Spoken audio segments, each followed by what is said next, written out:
देश का पहला एग्जिट पोल आया सामने। सभी 543 सीटों और सभी केंद्र शासित प्रदेशों नेताओं की किस्मत ईवीएम में कैद हो गई है। ये ईवीएम 4 जून को सुबह 6 बजे से खुल जाएगी। जी हाँ दोस्तों, इससे पहले देश का सबसे बड़ा महा एग्जिट पोल आ गया है सामने।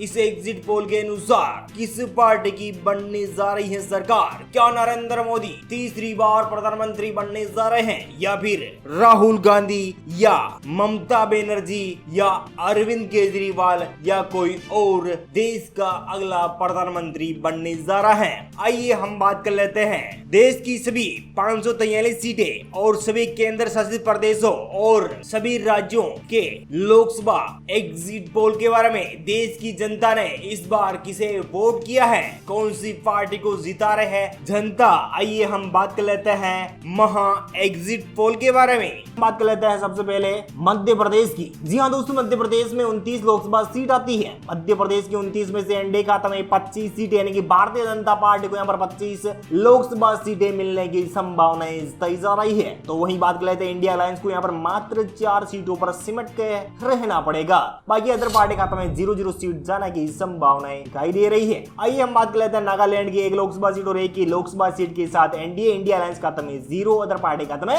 0-0 सीट जाने की संभावनाएं तय जा रही है। हिमाचल प्रदेश की 4 लोकसभा सीट है। 4 में से 4 लोकसभा सीट के साथ एनडीए इंडिया अलायंस खाता में 0, अदर पार्टी खाता में 0-0 सीट। आइए हम बात कर लेते हैं लोकसभा की 543 सीटों में से किसे कितनी सीट मिलेगी। जी हाँ दोस्तों, यहाँ पर एनडीए यानी कि 34 लोकसभा सीट का विश्लेषण आपको बता रहे हैं। इन 34 में से भारतीय जनता पार्टी के नरेंद्र मोदी यानी कि नरेंद्र दामोदर दास मोदी को यहाँ पर 30 यानी कि 30 सीट यानी कि एनडीए खाते में 30 सीट यानी कि 30 सीटें जाने की संभावनाएं तय जा रही है। आइए हम बात कर लेते हैं इंडिया अलायंस के। तो यहाँ पर इंडिया अलायंस में 4 लोकसभा सीट जा सकती है, यानी कि राहुल गांधी बनते हैं प्रधानमंत्री तो यहाँ पर 4 लोकसभा सीट आ सकती है, अपने खाते में इंडिया अलायंस को मिल सकती है। बाकी अदर पार्टी खाते में 0-0 सीट। आइए हम बात कर लेते हैं सिक्किम राज्य की। सिक्किम में 1 लोकसभा सीट और 1 की लोकसभा सीट के साथ आ सकती है सीटें एनडीए खाता में, इंडिया अलायंस खाता में 0 सीट। बाकी अदर पार्टी खाता में 0-0 सीट जाने की संभावनाएं तय जा रही है। लक्षद्वीप की 1 लोकसभा सीट और 1 की लोकसभा सीट के साथ भारतीय जनता पार्टी के एनडीए गुट को मिल सकता है। बाकी इंडिया अलायंस खाता में 0-0 सीट, अदर पार्टी खाता में 0-0 सीट। बाकी बात कर लेते हैं गोवा राज्य की। गोवा राज्य में 2 लोकसभा सीट आती है। 2 में से 2 सीट पर एनडीए इंडिया अलायंस खाता में 0, अदर पार्टी खाता में 0-0 सीट। और लोकसभा की 543 सीटों में से अब तक 38 लोकसभा सीट का विश्लेषण आपको बता रहे हैं। नरेंद्र मोदी को यहाँ पर 34 सीटें, इंडिया अलायंस खाता में यहाँ पर 4 सीट, अदर पार्टी खाता में 0-0 सीट। इस लिहाज से देखा जाए और भारतीय जनता पार्टी अच्छी खासी पकड़ मजबूत कर रही है अभी से इन राज्यों में, और इंडिया अलायंस यहाँ पर पटक नहीं खाता हुआ दिखाई दे रहा है। मात्र 4 सीट बढ़ोतरी के साथ बन रही है, अदर पार्टी खाता में 0-0 सीट जा सकती है। आइए हम बात कर लेते हैं राजधानी दिल्ली की 7 लोकसभा सीट आती है। 7 में से एनडीए खाता में सभी 7 के 7 यानी कि भारतीय जनता पार्टी अपने खाता में ला सकती है एक बार फिर से सभी 7 की 7 सीटें। इंडिया अलायंस खाता में 0, अदर पार्टी खाता में 0-0 सीट। जम्मू एंड कश्मीर की। जम्मू एंड कश्मीर में 6 लोकसभा सीट आती है। 6 में से 4 पर एनडीए इंडिया अलायंस खाता में 2 सीट, अदर पार्टी खाता में 2 लोकसभा सीट जाती हुई दिखाई दे रही है। बात कर लेते हैं केरल की। 20 लोकसभा सीट है। 20 में से 2 पर एनडीए इंडिया अलायंस खाता में 17, अन्य पार्टी खाता में 1 लोकसभा सीट जा सकती है। लोकसभा की 543 सीटों में से 71 लोकसभा सीट का विश्लेषण करके आपको बता रहे हैं। 71 में से यहाँ पर 47 लोकसभा सीट के साथ नरेंद्र मोदी और इंडिया अलायंस खाता में यहाँ पर 23 सीट यानी कि राहुल गांधी को यहाँ पर मात्र 23 सीट, अदर पार्टी खाता में 1 लोकसभा सीट जाने की संभावनाएं तय जा रही है। आइए हम बात कर लेते हैं तेलंगाना की। जी हाँ दोस्तों, तेलंगाना की 17 लोकसभा सीट है। 17 में से 10 लोकसभा सीट के साथ भारतीय जनता पार्टी के नरेंद्र मोदी और इंडिया अलायंस खाता में 0 सीट, अदर पार्टी खाता में यानी कि बीआरएस को यहाँ पर 7 लोकसभा सीट मिलती हुई दिखाई दे रही है। और पौंडीचेरी की 1 लोकसभा सीट आती है। 1 में से 1 लोकसभा सीट पर यहाँ पर भारतीय जनता पार्टी के नरेंद्र मोदी और इंडिया अलायंस खाते में यहाँ पर 0-0 सीट और अदर पार्टी खाते में 0-0 सीट जा सकती है। छत्तीसगढ़ की 11 लोकसभा सीट है। 11 में से यहाँ पर 10 पर एनडीए इंडिया अलायंस खाता में 1 सीट, अदर पार्टी खाते में 0-0 सीट। लोकसभा की 543 सीटों में से 100 लोकसभा सीट का विश्लेषण आपको बता रहे हैं। इस विश्लेषण के अनुसार देखा जाए तो यहाँ पर 68 लोकसभा सीट के साथ एनडीए इंडिया अलायंस खाता में 24 सीटें, अदर पार्टी खाता में 8 लोकसभा सीट जाने की संभावनाएं तय जा रही है। आइए हम बात कर लेते हैं गुजरात राज्य की। 26 लोकसभा सीट है। 26 में से सभी 26 लोकसभा सीट पर भारतीय जनता पार्टी यानी कि एनडीए गुट को मिल सकती है। और पंजाब की 13 लोकसभा सीट की बात की जाए, 13 में से मात्र 2 सीटों पर एनडीए इंडिया अलायंस खाते में 11 लोकसभा सीट जा सकती है, अदर पार्टी खाते में 0-0 सीट जा सकती है। मेघालय की 2 लोकसभा सीट है, 2 में से 2 सीट पर Bharatiya Janata party India alliance खाते में 0, अदर पार्टी खाते में 0-0 सीट। लोकसभा की 543 सीटों में से 141 लोकसभा सीट का विश्लेषण आपको बता रहे हैं। 98 लोकसभा सीट के साथ Bharatiya Janata party India alliance खाते में यहाँ पर मात्र 35 सीट, अदर पार्टी खाते में 8 लोकसभा सीट जाने की संभावना तय जा रही है। आइए हम बात कर लेते हैं कर्नाटक की। कर्नाटक में 28 लोकसभा क्षेत्र आते हैं। 28 लोकसभा क्षेत्रों में से यहाँ पर 21 यानी कि 21 सीट के साथ एनडीए इंडिया अलायंस खाते में 5, अदर पार्टी खाते में 2 लोकसभा सीट जाने की संभावनाएं तय जा रही है। ओडिशा राज्य की 21 लोकसभा सीट है, 21 में से एनडीए खाते में 10, इंडिया अलायंस खाते में 2, अदर पार्टी खाते में 9 लोकसभा सीट जा सकती है। पश्चिम बंगाल की, जी हाँ दोस्तों, पश्चिम बंगाल में 42 लोकसभा क्षेत्र आते हैं। 42 लोकसभा क्षेत्रों में से एनडीए खाते में 21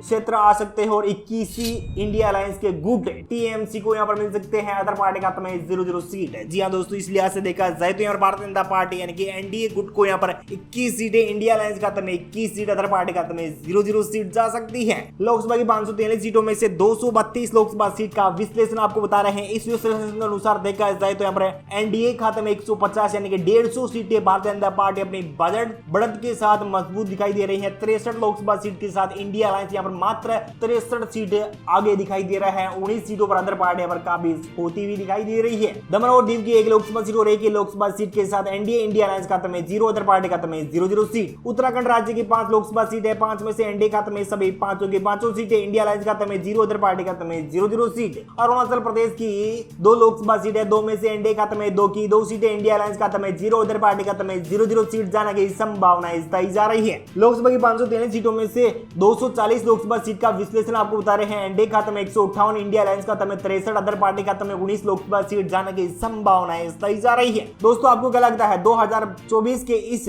चुनाव में 4 जून को कौन बनेगा देश का अगला प्रधानमंत्री? आप हमें कमेंट करके जरूर बताएगा।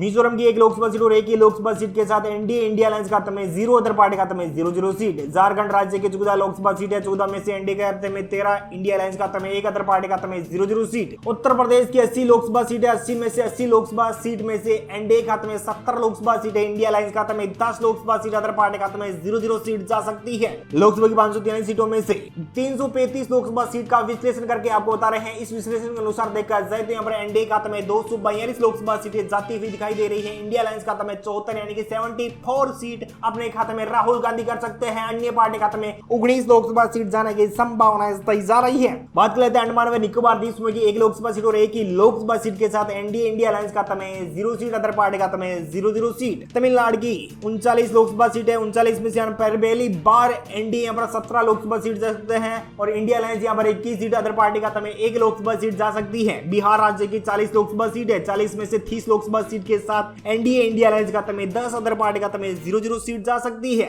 लोकसभा की 543 सीटों में से 415 लोकसभा सीट का विश्लेषण करके आपको बता रहे हैं और एनडीए यानी कि भारतीय जनता पार्टी के एनडीए गुट को 290 सीट के साथ पूर्ण बहुमत की सरकार बनाते हुए नजर आ रहे हैं। इंडिया अलायंस खाते में मात्र 105 सीटें जा सकती है, अदर पार्टी खाते में 20 लोकसभा सीट आने की संभावना तय जा रही है। महाराष्ट्र राज्य की 48 लोकसभा सीटें, 48 में सभी 48 लोकसभा सीट का विश्लेषण आपको बता रहे हैं। 45 लोकसभा सीट के साथ एनडीए इंडिया अलायंस खाते में 3, अदर पार्टी खाते में 0-0 सीट। हरियाणा राज्य की 10 लोकसभा सीट है, 10 में से 8 पर एनडीए इंडिया अलायंस खाते में 2 सीट। दादरा एंड नागर हवेली की 1 लोकसभा सीट और 1 लोकसभा सीट के साथ एनडीए इंडिया अलायंस खाते में 0, अदर पार्टी खाते में 0-0 सीट। लोकसभा की 543 सीटों में से 474 लोकसभा सीट का विश्लेषण आपको बता रहे हैं। एनडीए खाते में 244 सीटें, इंडिया अलायंस खाते में 110 सीट, अदर पार्टी खाते में 20 लोकसभा सीट जाने की संभावना तय जा रही है। दोस्तों आपको क्या लगता है भारतीय जनता पार्टी 344 सीटें मिल सकती है? क्या नरेंद्र मोदी को एनडीए गुट को 344 सीटें आ सकती है? इंडिया अलायंस खाते में 110 सीटें जा सकती है? आप हमें कमेंट करके जरूर बताएगा।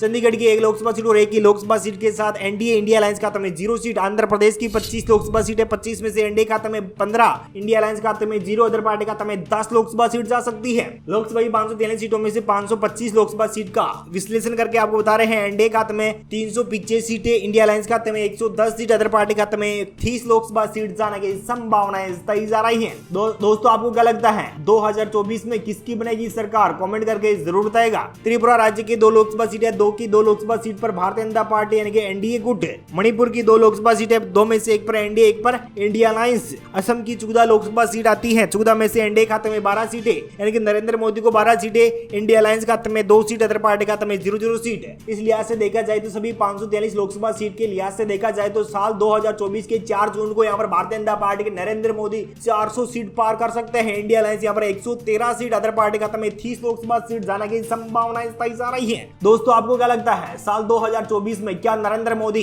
4 जून को तीसरी बार प्रधानमंत्री बनने जा रहे हैं या फिर राहुल गांधी देश के बनेंगे अगले प्रधानमंत्री? आप हमें कमेंट करके जरूर बताएगा। Thank you, take care, good bye, जय हिंद, जय भारत, जय किसान, वंदे मातरम।